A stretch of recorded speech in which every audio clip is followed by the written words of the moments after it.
This is Uncorked, the truth about being an artist.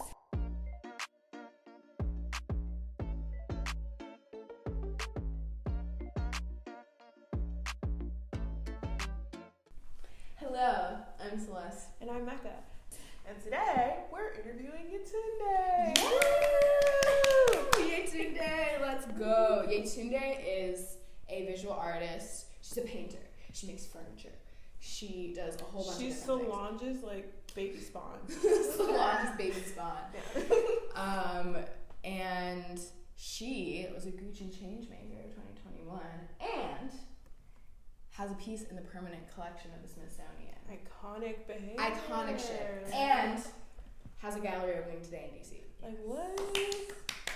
Today we're drinking Pinot Noir with Syrah blends. It's called C'est la vie.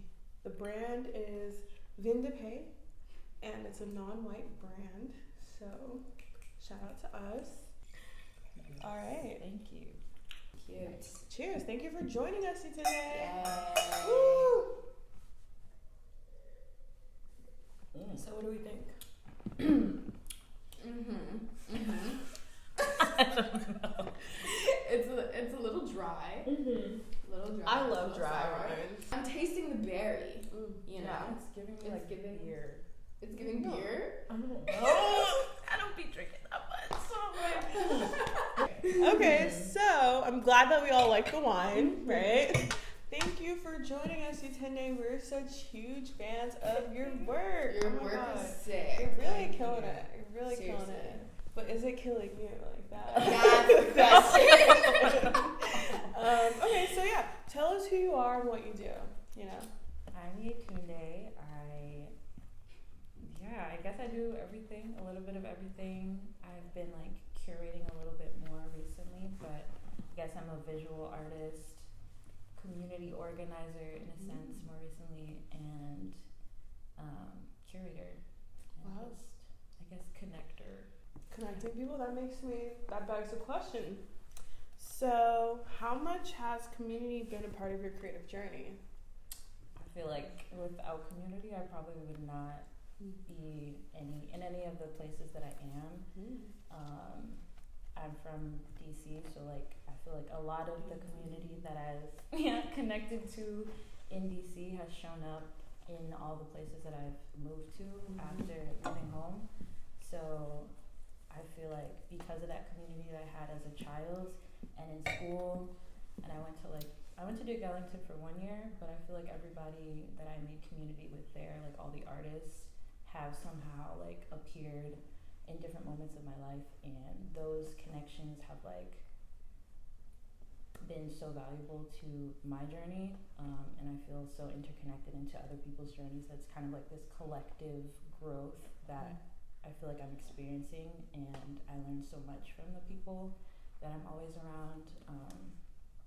I've always valued that, and That's amazing. Yeah. That's really beautiful. Yeah, I definitely think community is something Celeste and I value a lot. Like, honestly, I think as a young artist, a lot of young artists really have this illusion that they can just do everything themselves.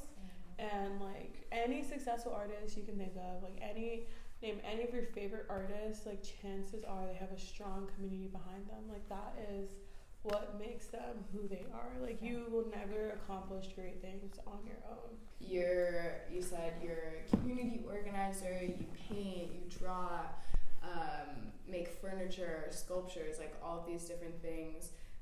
So I'm sure you have like multiple different like creative processes. But my question is like what do you think is an unseen part of being a creative, especially in like so many different spaces and fields that you're in? Like I think that more like I've been attempting this like creative just journey for a while. I think I was always like an artist, and then I had to accept that like this is what I'm doing for a living. And I think one part of it that's been so like vital to just executing a lot of stuff is organization, and that's not something I had as a kid. Preparing and planning and like being ready for anything, and like having things ready beforehand, and it's like anticipating stuff. Just like I feel like I'm constantly working, and I feel like I saw a quote recently that's like, oh, I rejected having a 9 to 5 so I could work 24/7, and I feel like that's how how I operate. And even though it feels like I'm always tired, but it feels rewarding because you finally see things like pay off. Even with shows, like the more I've done these bigger projects, it's like people see the, like, you're preparing for months for like one day, or like even fashion shows, people will prepare for like even years for it to be like a 30-minute show. Bro, that's something. Oh you my talk god, about I that talk all about the this. Like, time. bro, It's so frustrating. Literally, being a visual artist, I think, especially, or just being any type of artist, like the consumption of your work is just so asymmetrical. Like you can put like years even into making a piece of work just for, like, you know, when like you go to a gallery to look at a painting, who knows how long this artist spent on this painting? Who knows what type of emotions, blood, sweat, and tears they put in this painting for it to end up in this, you know, whatever, big name gallery, and then you just look at it, you go, and then you walk away. You know, for 30 seconds. Like, it's just so terrible. Like, it's just, it frustrates me. But, you know, I guess, like, being an artist isn't necessarily about, like, I mean, part of it is people seeing your work, but I think a huge part of it more so is, like, expressing yourself and just getting out what you need to get out. Imagine going to a movie and, like, having to be there for 4 months. Yeah, no. I feel like that would be an interesting, like, I don't know, experiment or project. Because people really don't know. It takes years to craft some of your best work. Yeah. But like capitalism, like it has this myth of like endless growth and like endless progress. So you're like, well, I gotta make something better than the last. Like Celeste and I have this like photo up there, like these. We would say like this is from like 2020. Some of our best work thus far.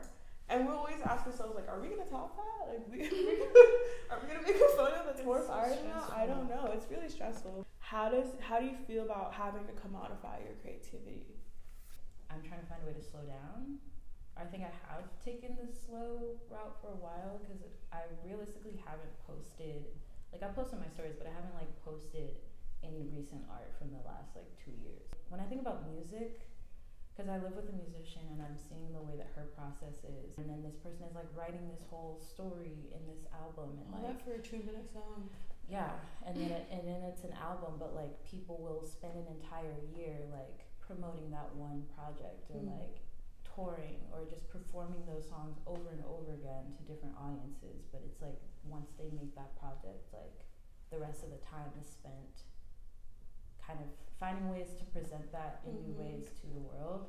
And so I'm like, if visual art was kind of approached in the same way, where it's like, I think people do approach it that way. I don't think I've been seeing it that way just because of Instagram and whatever, and we're looking at, you know, people doing it that way. But then there are people who don't even exist on Instagram, but they're like, they're doing it with their artwork, and they're just like knowing people in person. Yes. I feel like finding the balance between like social media and like real life experiences, which I've been doing a lot of, I think, recently, and it's really cool because it's just, I don't know, it just makes you realize like it can be a tool that can be used to like broaden your world in real life. I feel like community has been something that helps me to slow down, like finding time to like spend with friends, like having meals has been something that's really like close to my heart. I feel like sharing food with people, like just finding ways to slow down and just be human is like true, to kind of counteract the that commodification, instant validation of like social media and like the pressure of having to like sell your art all the time. And a lot of my stuff that I have, I guess, found success with has been chance of like being outside. Like, like the Smithsonian stuff, like I was outside painting. Yes, like I don't know, I think something I've noticed after living in New York for a year is kind of like there are some people who create a brand of being an artist and create a vibe of being an artist, but then they just don't have any work. You know what I mean? It's like, let me see like what your work, like what do you do? Like I see you're creative, but like where's your work? And they don't have any, but they like create this image, they project this image into the world of being creative just so they can enter creative spaces and like, you know, exploit other creatives or whatever. But it's like, personally, something I've learned is like a lot of things just happen in real life, and it doesn't matter how many followers you have on Instagram. Like, you could have 30 million followers on Instagram and still be struggling as a creative. You know what I mean? But it's really about like who you know in real life, community, and like who's giving you those opportunities. Because there's people who don't even have Instagrams that like are like Emmy-winning costume designers and like all these people who just aren't even on the internet, but they're just in real life, like actually connecting with people, like doing the work. I would love to talk about like what myths you have heard about being an artist that you just want to squash and get rid of, because I think like this is something we talked about before with another guest, but it's like I think sometimes people think creatives are just like, oh, like willy-nilly, I'm just gonna like paint and like do whatever, but it actually requires so much structure and strategy of like, okay, because there's no external institution like creating the structure of my life, I have to create the structure of my life, and I have to make sure that the structure I'm creating is conducive to the place that I want to go. So yeah, what are your myths? And I guess this can be our last question. So yeah, you know, go crazy, like go just go in on them. Like this is what are some crazy things you heard? I guess the starving artist is like one. I feel like that's like a thing. I love that. Yes, like that's gross. I'll let you finish. But I feel like that's like not a cliche, but like I guess that's one that like I think I struggle with, just like charging for my art in general, but like also knowing that this is something that I can like do to actually support myself. But yeah, I think growing up, I think that's why I might have rejected the idea of being an artist as a career path, because I'm like, oh, I don't know if people are pushing this on me because they don't see me in other spaces, or like because I can't do other things. I guess that's another myth that like, you know, art is just, I think I internalize it as this idea of like being selfish in a way, like because I'm like, what am I contributing to society? I think I have that like internal like conversation sometimes, because I don't know, it just feels like I'm just painting. Like, what does this even mean? When did you know you were an artist? That's so hard. I was actually having a conversation with my mom recently. I recorded it actually. But she was like, I feel like my parents played a big part. Like when you talk about like community, like I started drawing because of my dad. Like he said like when I was a kid I was like in need of attention, and like he needed to do his work, so he would give me like these sheets of paper to like write down like so it, like he made us like write our address, our phone number, our names, like to just so we had it in memory. And then he was like, you started getting faster at it, so I started giving you like drawing, and someone was like, oh, like she's pretty good at this, like you should continue to like nurture that. And that's beautiful. And then my mom's a teacher, so I feel like it's naturally in her to be like, follow your dreams, like you got this. So in terms of support I had moving in that direction, I feel like my family, and then when I applied for colleges, I only got into art schools. Oh shit! So I was like, well, the universe telling you. Okay. And I honestly did see it as like I had a negative view on it, and my mom was like, why are you acting like this? Like these are the top art schools in the country. Like this is a sign clearly that this is where you're supposed to be. And I think I still like, I don't know, still was kind of hesitant about it. But actually when I auditioned for Duke Ellington, which they make you audition, which is really freaking scary, and they accepted me on the spot, like I didn't even get through the full, like they weren't like, we're gonna get back to you. They were like, yeah, you're in. So I feel like that was like one of the first moments where I was like, there's this room full of artists who are like interrogating me and like going through this process, and they believe in me. And so I was like, oh, maybe like I can do this. So you'll think you'll always be an artist then? I don't know.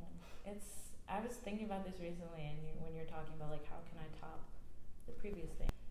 Knowing that people are still accepting the stuff that I don't like, I'm like, okay, so I can only get better than the I feel last that. step. Someone once told me, if someone tells you they're a good writer, good painter, they're probably not good at all. Because a lot of artists don't think their work is good. Yeah. Because I like want to be, I guess I always want to be better, or like, I think in the back of my mind I have this fear of like not being good enough, obviously, so I feel like I try to overcompensate by like doing too much. So I'm always awake, and so I'm like, but I think that in this journey, like, there's certain people I look up to, and my idea of like who I want to be has evolved over time. That's so, beautiful. Yeah. Straight to that. Cheers to that. That's beautiful. Wow. I mean, yeah. this has been such a great conversation. Like, it's definitely provided a lot of insight to, who you are as an artist. And so, like, we're definitely really grateful that you took the time to sit with us, to drink with us, to chat with us. And, we're excited for your creative journey, and we're excited to see where you go. Cheers. Ha ha ha. I think we have to, like, Oh, do you have to, like, lean in? Like the rich laugh. Yeah.